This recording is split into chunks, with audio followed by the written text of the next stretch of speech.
What happens when a true cultural icon of youthful exuberance pushes the mythical maturity barrier of 30 years old? Well, let's find out. Hi there and welcome back to Japan, where it's time to discuss GENTENKAIHI, if I'm pronouncing that correctly, the new song from Kyary Pamyu Pamyu. That I am pronouncing correctly. And it's one that both raises and answers a fair few questions.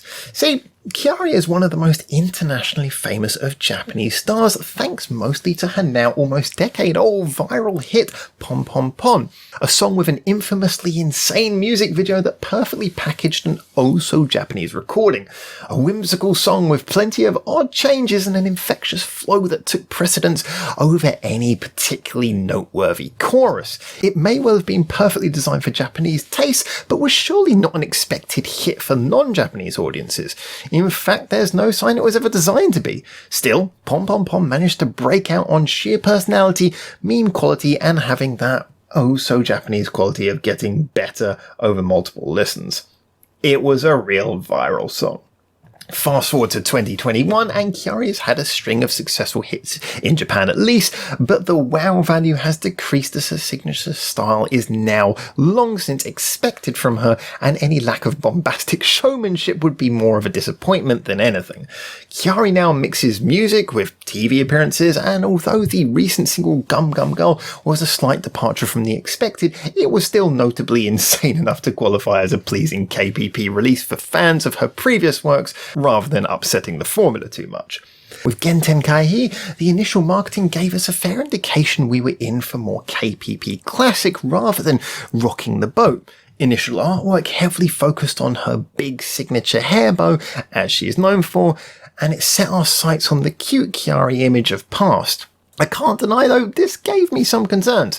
I'm probably one of the most vocal defenders of producer Nakata Yasutaka's somewhat over-familiar sound at this point, but even I kinda sometimes wish he would mix it up a little bit more sometimes, and with Kyary now safely into womanhood from the 19-year-old who brought us Pom Pom Pom, I worried this song could sound like a phoned-in and unnecessary reach for the past glories.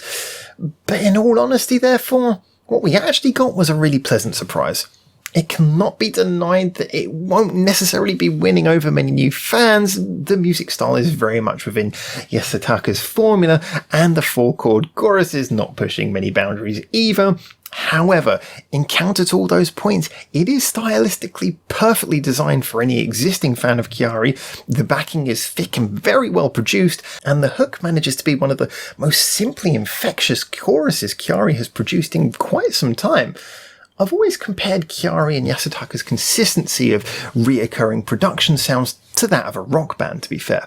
We don't complain when rock bands don't change their sounds because rock is such an established sound in of itself. Guitar, bass, drums, vocals, we're all comfortable with it. Thus, I can't complain about Kyary sticking to a sound, so long as enough is done to keep each song sounding fresh and unique, and I think that is true here. Although the trademark keyboard voices and chants are back, they're just familiar packaging for what is a new creation. I found the theme of the video also implied some interesting food for thought as well, as it features Kyary forever running away from her signature bow on a treadmill, only for it to keep on catching up with her. Even at one point, she tries to dodge it unsuccessfully. Now, as mentioned, this song will not be winning over scores of the uninitiated, but I doubt it will bore those who already love the sound to begin with. KPP has changed a lot over the years, but never become stale. That's one thing I think we can all agree. What once was admittedly surprising and new, now is a style of its own, with staying power. What once was insane and unexpected is now a form of charming escapism. What once was very cute is now endearing. Kyary has found her place in the music industry, and as much as I look forward to whatever crazy surprises she may bring us in the future, and I'd be very open to, it's great to see a pop institution still around and still releasing songs worth listening to. GENTENKAIHI is catchy and has been running around in my brain for a good few days now, just like any great pop song should. So I absolutely recommend it to anyone who already considers themselves capable of stomaching and enjoying that cutesy KPP sound. So, with that all said, what is today's metaphor?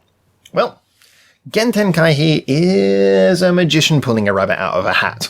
Even once the shock is gone and you're old enough to know magic isn't real, you can't help but still be impressed and entertained by the showmanship. Still makes for a pretty impressive show. So there you go, and I look forward to seeing your comments on this video because all opinions about music are subjective after all, so share yours and let's get this conversation started. A big thank you to anyone who likes or subscribes or follows any of the social medias linked in the description below. An even bigger thank you to our Patreons who of course keep this channel running because no adverts, we're not monetized. And a final special thank you to you for making it through to the end of this video. So until I hopefully see you very soon in Japan for the next one of these, for now, ciao ciao.